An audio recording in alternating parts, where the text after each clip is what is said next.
I want to turn to this issue of voting rights for prisoners, which has sort of exploded on the scene this week, though it's been an issue for a long time, because on Monday, presidential candidate Senator Bernie Sanders was asked about it during a CNN town hall if prisoners, like the Boston Marathon bomber, should be allowed to vote while locked up. As it happens in my own state of Vermont, from the very first days of our state's history, what our Constitution says is that everybody can vote. That is true. So people in jail can vote. Now, here is my view. If somebody commits a serious crime, sexual assault, murder, they're going to be punished. They may be in jail for 10 years, 20 years, 50 years, their whole lives. That's what happens when you commit a serious crime. But I think the right to vote is inherent to our democracy. Yes, even for terrible people. Because once you start chipping away and you say, well, that guy committed a terrible crime, not going to let him vote.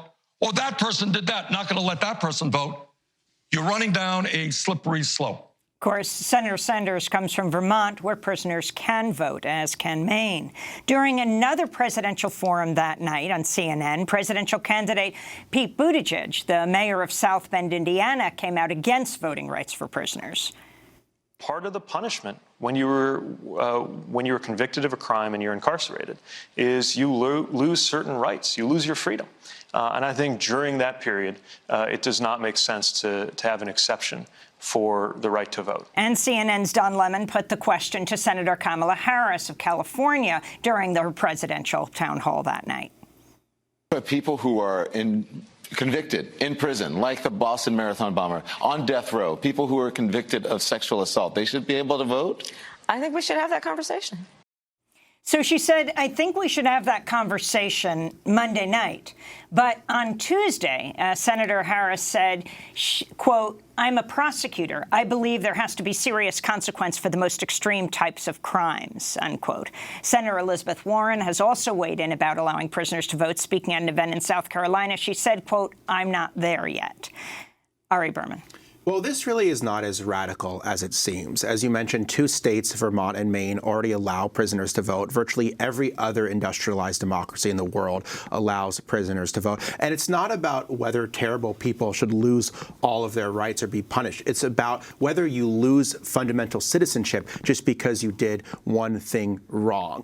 And it's interesting. Prisoners are already counted for redistricting purposes. So they are already counted where they are incarcerated, but yet they're not allowed to vote. So it doesn't make a whole lot of sense. And if you believe the purpose of prison is not just punishment, but rehabilitation, then allowing people to still have one of their most fundamental civic responsibilities is a key aspect of rehabilitation. So I'm glad that we're having this conversation. I hope it's not demonized in the way that many media are talking about it, saying, should the Boston bomber be allowed to vote? That's incredibly disingenuous. That's not the conversation we should be having. It's about, should millions and millions of people be stripped of their fundamental rights? And I think that's the question we need to be having in this country. Of course, the decision has to be made state by state, right? It's basically the states who decide who gets to vote in their The states area. decide this, and like with a lot of things, the president's not a king. Okay, we have to remember that. So people think that the presidential candidate can just wave a magic wand and do everything. But right now, 6 million people can't vote in this country, either because they're behind bars or even when they get out,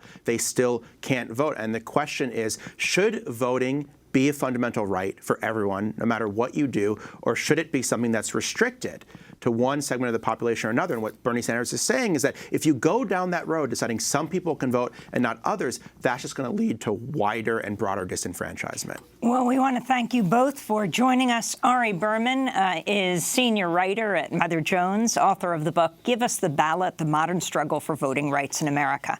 And Tomas Saenz is president and general counsel of MALDEF, the Mexican-American Legal Defense and Education Fund, speaking to us from Los Angeles. MALDEF is representing plaintiffs in one of the lawsuits challenging the census citizenship question. This is Democracy Now! When we come back, we'll be joined by the Nobel Prize-winning economist Joe Stiglitz. His new book, People, Power, and Profits. Stay with us.